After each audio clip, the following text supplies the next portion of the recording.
Baik, perkenalkan nama saya Distiana Novince Gelu, NPM 14. Di sini saya mau menjelaskan tugas UTS Ekonomi Indonesia tentang menganalisis beberapa kebijakan pemerintah.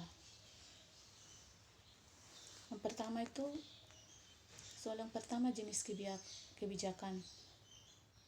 Dari materi yang saya ambil itu tentang otoritas jasa keuangan. Di sini saya mau menjelaskan jenis kebijakan. Yang pertama itu menetapkan kebijakan operasional pengawasan terhadap kegiatan jasa keuangan. Yang kedua, mengawasi pelaksanaan tugas pengawasan yang dilaksanakan oleh kepala eksekutif.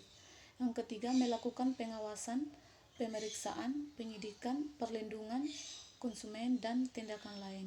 Yang keempat, memberikan perintah tertulis kepada lembaga jasa keuangan dan pihak tertentu. Yang kelima, melakukan penunjukan pengelola statuter. Yang keenam, menetapkan sanksi administrasi terhadap peraturan. Yang ketujuh, memberikan dan mencabut izin usaha, izin perseorangan, efektifnya pernyataan pendaftaran. Pertanyaan yang kedua itu tentang kasus. Di sini saya mengambil dari krisis ekonomi pada tahun 1997 sampai dengan 1998 yang dialami Indonesia mengharuskan pemerintah melakukan pembenahan di sektor perbankan dalam rangka melakukan stabilitas sistem keuangan dan mencegah terulangnya krisis. Sehubungan dengan kasus tersebut, muncul pemikiran tentang perlunya suatu model pengawasan yang berfungsi mengawasi segala macam kegiatan keuangan. Dari setiap model pengawasan tersebut memiliki ketahanan dalam menghadapi masa krisis dalam otoritas jasa keuangan atau bisa disebut dengan OJK. Pertanyaan yang kedua itu bagaimana realisasi dari kebijakan tersebut? Yang pertama, OJK berkoordinasi dengan Bank Indonesia dalam membuat peraturan pengawasan di bidang perbankan. Hal tersebut merupakan salah satu contoh bahwa kesatuan langkah kedua lembaga harus selalu ada. Yang kedua, tidak hanya dalam pembuatan aturan Bank Indonesia atau bisa disebut dengan BI dan OJK atau Otoritas Jasa Keuangan juga harus terintegrasi dalam tukar-menukar informasi perbankan.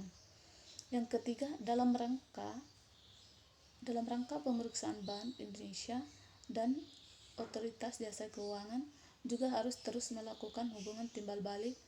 Bank Indonesia dalam kondisi tertentu akan melakukan pemeriksaan dengan OJK atau bisa disebut dengan Otoritas Jasa Keuangan.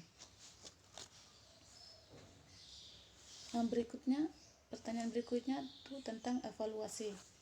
Yang pertama, pemanfaatan sistem MSAK sebagai alat manajemen yang terstruktur dan akuntabel.